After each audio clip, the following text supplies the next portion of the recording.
తులారాశి వారికి ముఖ్యమైన వ్యాపారంలో ఆటుపోట్లు అధికంగా ఎదురవుతాయి. బంధువులతోటి కూడా ఈరోజు వీరికి తగాదాలు ఏర్పడతాయి. ఆలోచనలు ఏమాత్రం కూడా నిలకడగా ఉండవు. ప్రత్యర్థులు కూడా కొన్ని గట్టి సమస్యలను సృష్టిస్తారు. అనారోగ్య సమస్యలు బాగా వేధిస్తాయి.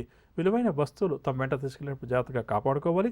విలువైన వస్తువులు కూడా కొనుగోలు చేసేటప్పుడు తులారాశి వారు జాగ్రత్త వహించాలి. ప్రయాణాలు కూడా ఈరోజు వీరికి అధికంగా చేయాల్సి వస్తుంది. వ్యాపారవర్గాల వారికి వ్యాపార లావాదేవీల్లో ఒడిదుడుకులు అధికమవుతాయి. ఉద్యోగస్తుల వారికి ఉద్యోగాల్లో ఆకస్మిక మార్పులు చేర్పులు, రాజకీయ పారిశ్రామిక వర్గాల వారికి చికాకులు అధికమవుతాయి. సినీ టీవీ కళాకారులకు కూడా ఈరోజు అంతగా అనుకూలించదు. విద్యార్థులకు ఈరోజు ఫలితాలు కొంతవరకు నిరాశనే కలిగిస్తాయి. మహిళలకు కుటుంబ సమస్యలు మరింత అధికమవుతాయి. షేర్ల క్రయ విక్రయాలు మందగిస్తాయి. తులారాశి వారికి వాడకాల్సి వచ్చే రంగు కాఫీ రంగు మరియు పసుపు రంగు. పరిహారాల విషయానికి వస్తే తులారాశి ప్రతి ఒక్కరూ కూడా శ్రీ దత్తాత్రేయ స్వామిని పూజించడం చాలా మంచిది. తదుపరి వృశ్చిక రాశి. వృశ్చిక రాశి వారికి శ్రమకు తగిన ఫలితం ఈరోజు దక్కుతుంది. పనులు పూర్తి చేయడంలో కుటుంబ సభ్యుల సహాయ సహకారాలు కూడా లభిస్తాయి. వాహనాలు ఆభరణాలు కూడా కొనుగోలు చేస్తారు. వివాహ ప్రయత్నాలను కూడా ఈరోజు ఈ రాశి వారు ముమ్మరం చేస్తారు.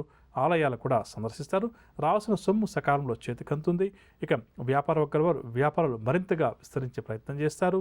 ఉద్యోగ వారు తమ లక్ష్యాలను సాధించి ఉద్యోగ జీవితంలో మంచి పురోగతిని సాధిస్తారు. రాజకీయ వర్గాల వరకు కూడా ఈరోజు ప్రోత్సాహకరంగానే గడుస్తుంది. సినీ కళాకారులకు ఒడిదుడుకులు ఏవైతే గత కొంతకాలంగా ఉన్నాయో అవన్నీ కూడా తొలగుతాయి. విద్యార్థులు నూతన విద్యా అవకాశాలను పొందుతారు. మహిళలు కూడా సంతోషాన్ని కలిగించే సమాచారాన్ని అందుకుంటారు. షేర్ల క్రయ విక్రయాలు లాభిస్తాయి. వృశ్చిక రాశి వారికి వాడకాల్సి వచ్చే రంగు నీలం రంగు మరియు తెలుపు రంగు. పరిహారాల విషయానికి వస్తే వృశ్చిక రాశి వారు ప్రతి ఒక్కరు కూడా శ్రీ సుబ్రహ్మణ్య స్వామి వారిని పూజించడం చాలా మంచిది. తదుపరి ధనురాశి. ధనురాశి వారికి ఆదాయం సంతృప్తికరంగా ఉంటుంది. సేవా కార్యక్రమాల్లో కూడా చురుగ్గా పాల్గొంటారు. వీరి చిరకాల కోరిక కూడా నెరవేరుతుంది. సన్నిధులతోటి విభేదాలు ఎవరికైతే అధికంగా ఉన్నాయో అవన్నీ కూడా తొలగుతాయి. తీర్థయాత్రలు కూడా చేస్తారు. వ్యాపార వర్గాల వారికి వ్యాపార లావాదేవీలు ఉల్లాసంగా ఉత్సాహంగా సాగుతాయి. ఉద్యోగ వారు ఇంక్రిమెంట్లకు సంబంధించిన సమాచారాన్ని అందుకుంటారు.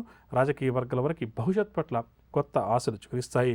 సినీ టీవీ కళాకారులకు చిక్కులు ఏవైతే ఉన్నాయో అవన్నీ కూడా తొలగుతాయి. విద్యార్థులకు ఈరోజు వెలువడే ఫలితాలు ఉత్సాహాన్ని కలిగిస్తాయి.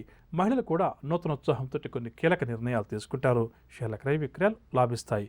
ధనురాశి వారికి ఈ వాడకాల్సి వచ్చే రంగు ఆకుపచ్చ రంగు మరియు బంగారు రంగు. పరిహారాల విషయానికి వస్తే ధనురాశి వారి ప్రతి ఒక్కరూ కూడా గణేశాష్టకాన్ని పఠించడం, గణపతిని పూజించడం చాలా మంచిది. తదుపరి మకర రాశి. మకర రాశి వారికి ఆర్థిక పరిస్థితి అంతంత మాత్రంగా ఉంటుంది. సన్నిధుల నుంచి కొన్ని విమర్శలు కూడా ఈరోజు ఈ రాశి వారు ఎదుర్కొంటారు. పరిస్థితులు ఏమాత్రం కూడా వీరికి అనుకూలించవు. వివాదాలకు కోపతాపాలకు దూరంగా ఉండడం చాలా మంచిది. గతంలో జరిగినటువంటి సంఘటనలు గుర్తుకు వస్తాయి. ఆరోగ్య కుటుంబ సమస్యలు కూడా ఈరోజు ఈ రాశి వారిని బాగా వేధిస్తాయి. ప్రయాణాలు కూడా వీరు ఆకస్మికంగా చేయాల్సి వస్తుంది. వ్యాపార వర్గాల వారికి వ్యాపారంలో ఆటుపోట్లు ఎదురవుతాయి. ఉద్యోగ వర్గాల వారికి ఉద్యోగాల్లో ఊహించని మార్పులు చేర్పులు, రాజకీయ పారిశ్రామిక వర్గాల వారికి విదేశీ పర్యటనలు వాయిదా పడతాయి. సినీ కళాకారులకు కూడా ఈరోజు ఒత్తిడులు తప్పకపోవచ్చు. విద్యార్థులకు చికాకులు మరింత అధికమవుతాయి. సంయమనాన్ని పాటించడం చాలా మంచిది. మహిళలకు కూడా ఈరోజు కాస్త నిరుత్సాహంగానే గడుస్తుంది. షేర్ల క్రయ విక్రయాల్లో స్వల్ప లాభాలు. ధనురాశి వారికి ఈ వాడకాల్సి వచ్చే రంగు పసుపు రంగు మరియు ఎరుపు రంగు. పరిహారాల విషయానికి వస్తే అమ్మా, అలాంటి వాళ్ళది నిజమైన ప్రేమ కాదు, అది వ్యామోహం. ఎగ్జాక్ట్లీ చిన్నత్త. నిజంగా ప్రేమించుకున్న వాళ్ళు అలా చేయరు. ఎంత మనసు విరిగిపోతే కన్న కూతుర్ని పట్టుకొని మా దృష్టిలో చచ్చిపోయా ఉంటుందా తల్లి? అది సరే అమ్మా, తన కూతురుతో తన మాట అనేటప్పుడు ఆమె మాటల్లో వ్యథా, కళ్ళల్లో బాధ గమనించావమ్మా? పెద్దబాబుకు బర్త్డే విషెస్ చెప్పు కూడా వెళ్ళాం కదా. ఊరికే ఎలా కాలిపోతుంది? మంట పెడితేనో పడితేనో తగలబడుతుంది.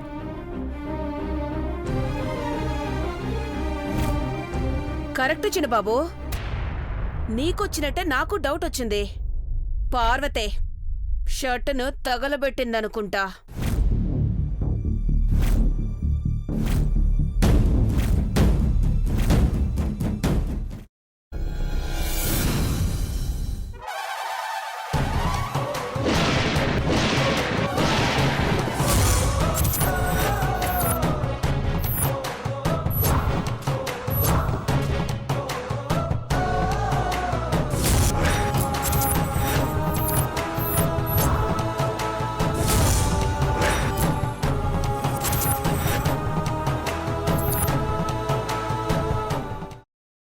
తర్వాత పొట్టు తీసేసి చాప్ చేసి పక్కన పెట్టుకోవాలి.